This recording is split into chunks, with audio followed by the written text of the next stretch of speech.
In other words, for the best interest of the indigent defenders. Well, I've been doing this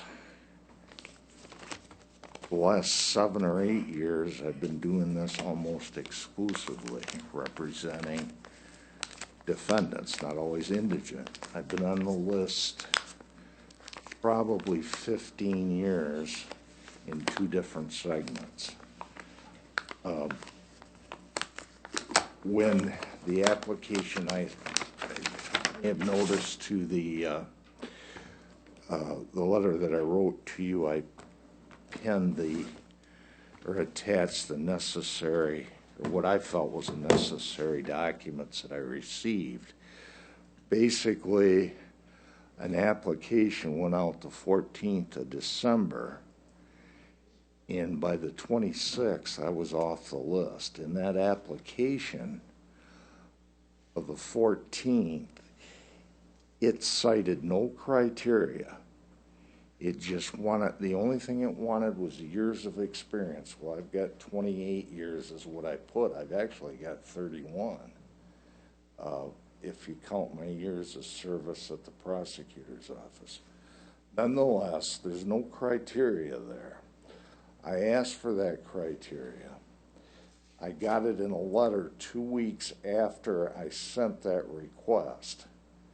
I would have been at this meeting last time, but I got the letter then. In that criteria that was given is half-truths, innuendo, things that are taken out of context, and observations, things that I can't help but be resentful about. When she says that I was unprepared on the 23rd of December at court, she doesn't know a damn thing on what she's talking about.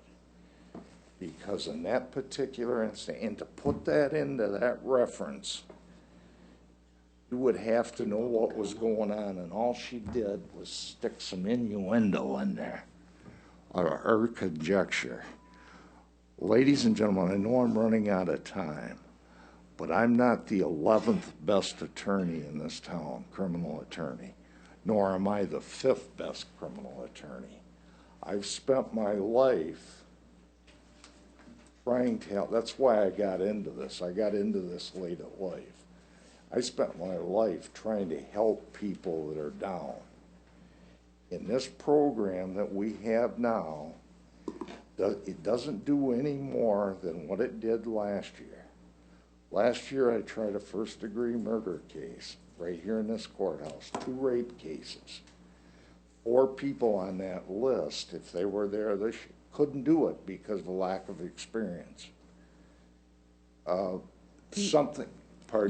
time is just about up, sir. You need to conclude.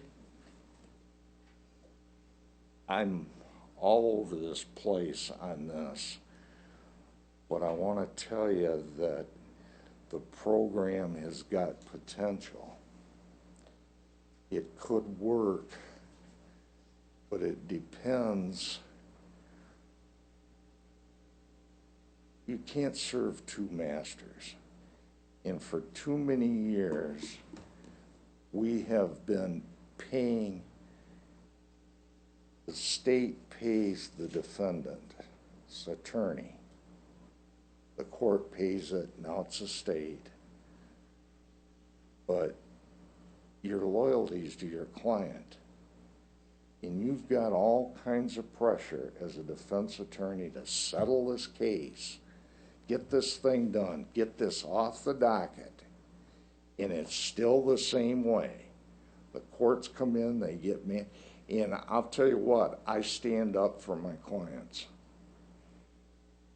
And it gets me in some trouble over there sometimes because the courts aren't always happy. But you got about 8 milquetoast on that court-appointed. I don't want to insult other people. I've been insulted in this case, but I don't want to insult them. But you got people there that never try a case, never test the evidence. Why? Because they get the same money whether they try the case or whether they get it over the first time. until you get to that situation where your loyalty is to your client and not the court, not the prosecutor, and not in this case the county, it's going to continue. This program can work. It's new. And in spite of what I said, because I'd represent my clients, I can still work with Ms. Selig. It's not I don't know if it's a teamwork thing. It's got the potential to be that. And I know but I want to make the point that don't want to make it negative. I want to be positive about this, but I've laid my case out. I thank you for letting me here. If I can be excused, I quit across the street. Thank you, sir. Thank you.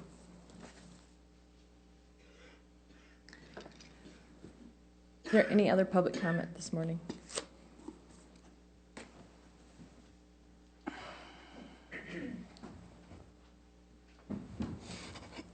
Eldon Schellenbarger Hastings.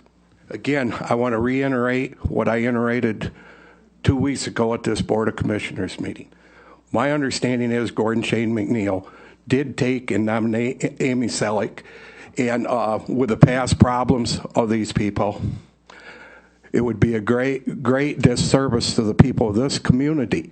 For those commissioners who are in favor of, my understanding is there was a recommendation from Gordon Shane McNeil for Amy Selig to be appointed to this. Then also, and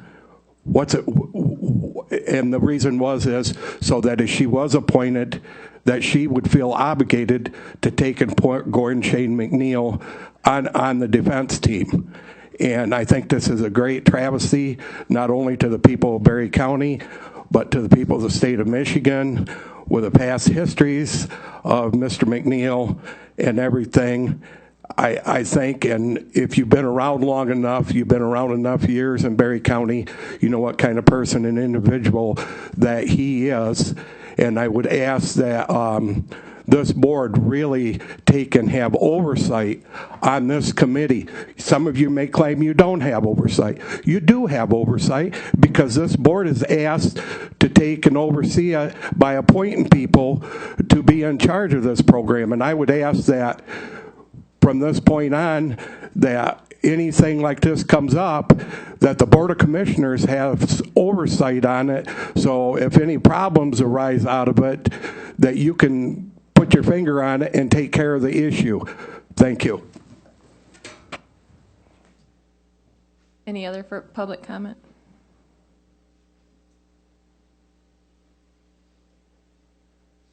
Seeing none, here to present the next item is Ken Kirsch.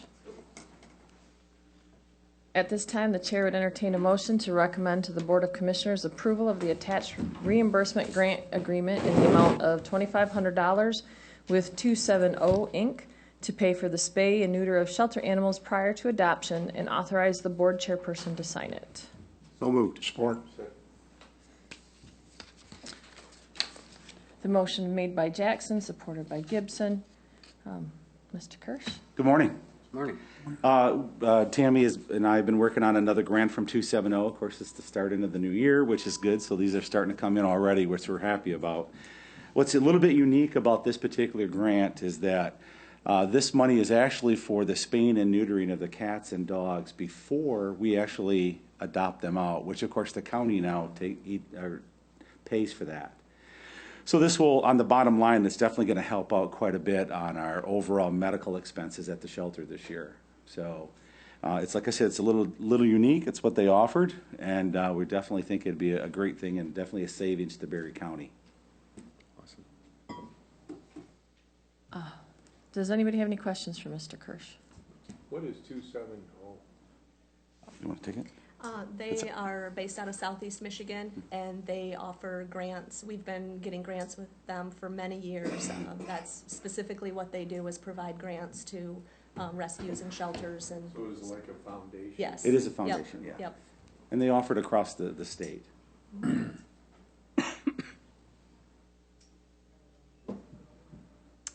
Wow. Okay. Seeing no other discussion,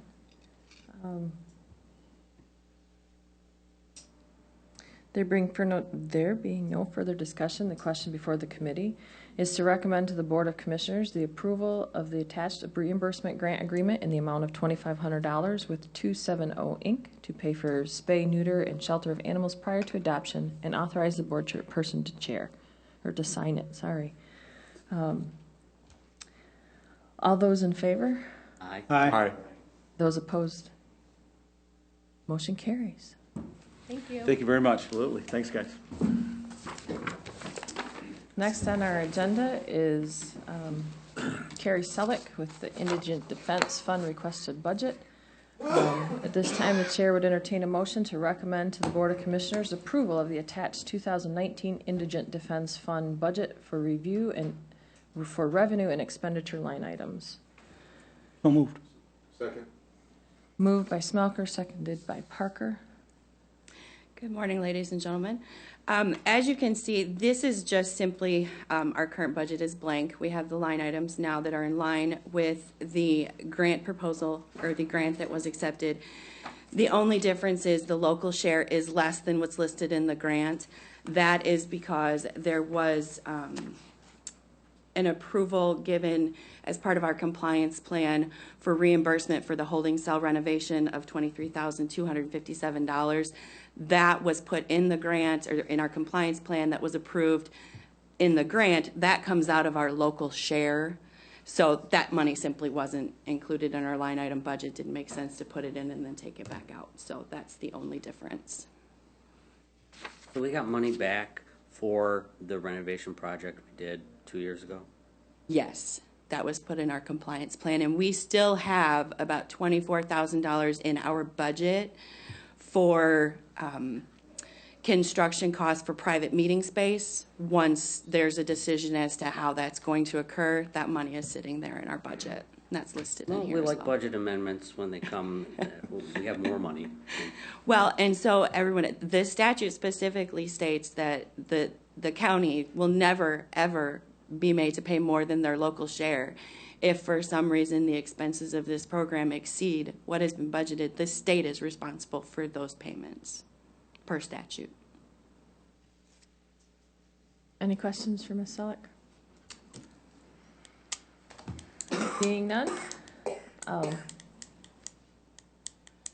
there being no further discussion, the question before the committee is to recommend to the Board of Commissioners approval of the attached 2019 Indigent Defense Fund budget for revenue and expenditure line items.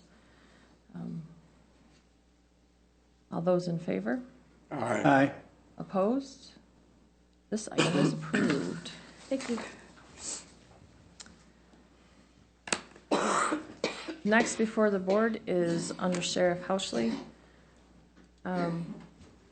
At this time, the chair would entertain a motion to recommend to the Board of Commissioners approval to purchase a new Chevy Tahoe to replace a 2013 Chevy Tahoe damaged in a car deer accident on December 30th, 2018, with funds to be paid from the vehicle fund. So moved. Second? Moved Gibson, supported by Parker. Good morning. Sheriff? Good morning. The issue at hand is we lost a vehicle from damage on a car deer accident that not only did structural damage but also set off those airbags that are so valuable to us but unfortunately expensive to replace.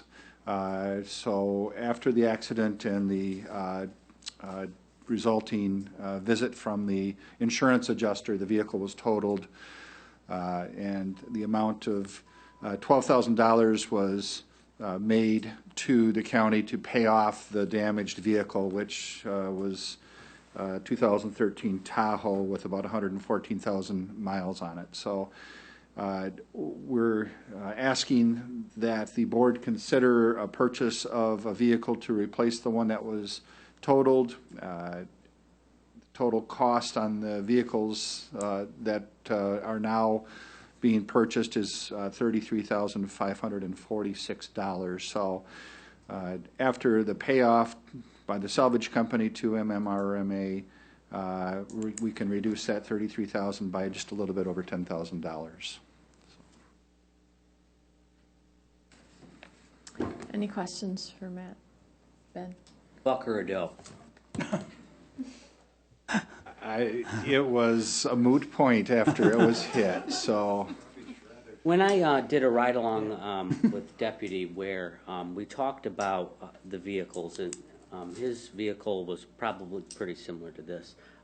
We also talked about that the Tahoes don't have four-wheel drive. That's Do something not. that I was surprised to learn. Would it be beneficial, policy-wise, to start having four-wheel drive vehicles? And does your request have two-wheel drive? It is a two-wheel drive vehicle that we would be requesting the price that we have on it. So what we found in general is four-wheel drive can be helpful at certain moments during the season, obviously.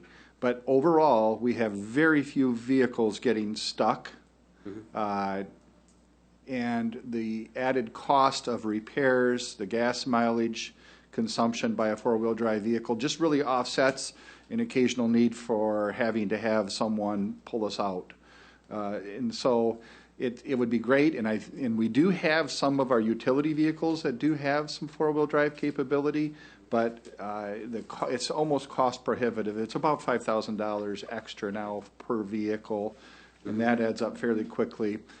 So at this point, we are not looking to necessarily go to a complete fleet of four-wheel drive vehicles, but we will have them interspersed in our other vehicles that we're using for emergency response. So, by the way, Deputy Ware is the one, that was probably the car that you were in really? that was damaged, so. So, Was Ben driving? he says not. Anyone hurt in that? No one was hurt. It was actually a fairly low-speed accident, too, that tells you how much damage a deer can actually do, even at about 45 miles an hour. It's pretty incredible. Well, tell Scott that if he wanted a new vehicle so bad, I was right there. We could have talked about it. I will pass that on. Are there any other questions or discussion for the undersheriff? Seeing none, the question before the committee is to recommend to the Board of Commissioners approval to purchase a new Chevy Tahoe to replace the 2013 Chevy Tahoe damaged in a car deer accident on December 30th, 2018, with funds to be paid from the vehicle fund. All those in favor, please say aye. Aye. Those opposed? The motion is approved. Thank you. Next to come before the committee is Tammy Price. At this time, the chair would entertain a motion to recommend to the Board of Commissioners approval of the attached CCAB revised bylaws and to authorize the chairperson to sign the written bylaws. So moved. Second? Been moved by Jackson, seconded by Parker. Floor is yours. Good morning.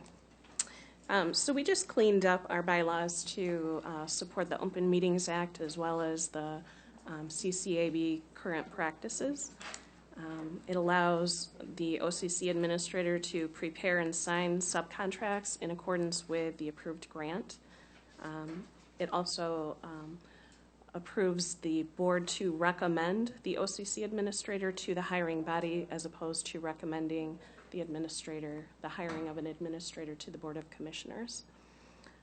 We added a workforce representative to match the state CCAB requirements. We clarified alternates,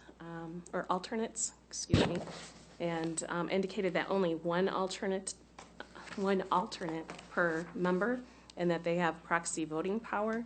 We took away the right to vote by email, and that's in accordance with the Open Meetings Act. Meetings will be posted at both the courthouse and the Courts and Law Building, and we no longer have a secretary treasurer. We just have a chair and vice chair, and those will be elected at the first meeting of the calendar year. It's a summary of the changes that were made to the bylaws. Does anybody have any questions for Tammy? Any of these changes on here, will that be affecting the budget in any No. way? Nope.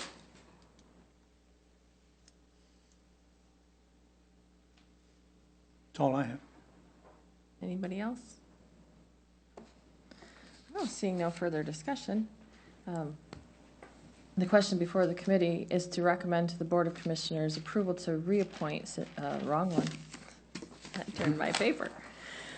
Let's start this again. The question before the committee is to recommend to the Board of Commissioners approval of the attached CCAB revised bylaws and to authorize the chairperson to sign the written bylaws. All those in favor, please say aye. Aye. Opposed? Item is approved. See, it's a little more difficult than everybody thinks, huh? Yes. You're doing great. Our next item on the agenda, and it's be the one, last one on the desk, is Luella Dennison.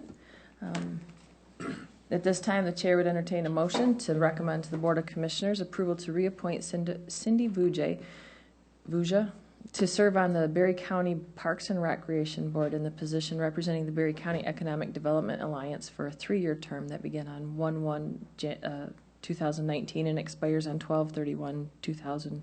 So moved. Second.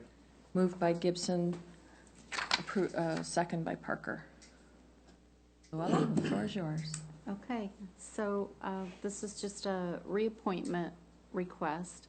The bylaws for the Parks and Recreation Board establish the membership of the board, which includes some positions that are stakeholder representative positions. And they have quite a list of stakeholders that are non-voting members. And each December, if there's a stakeholder position that has a term expiring, the Parks and Rec Board gets together and they vote on if they want to make a different stakeholder a voting stakeholder, or they can keep the same one. And they did hold a meeting in December and decided to continue to have Economic Development Alliance as a voting stakeholder. And this was the position that Cindy filled to represent the Economic Development Alliance. So this is a request just to reappoint her to that position. Any questions? I have a comment. Cindy will do a good job for us. I think it's very important that we have somebody from economic development on there. We feel that good parks and recreation and that places like Charlton Park are very important to the economy of our county. And with her being on there, being so active in that area, being that she's kind of around the Chamber of Commerce and she understands what's going on in development in our county, it's just a real important part for us to have that. Anything else? Seeing no further discussion, the question before the committee is to recommend to the Board of Commissioners approval to reappoint Cindy Vuja to serve on the Berry County Parks and Recreation Board in the position representing the Berry County Economic Development Alliance for a 3-year term that began January 1st, 2019 and expires on December 31st, 2021. All those in favor, please say aye. Aye. Aye. Opposed? Motion carries. Thank you. Limited public comment. At this time, any member of the public wishing to address the committee may do so for up to 3 minutes.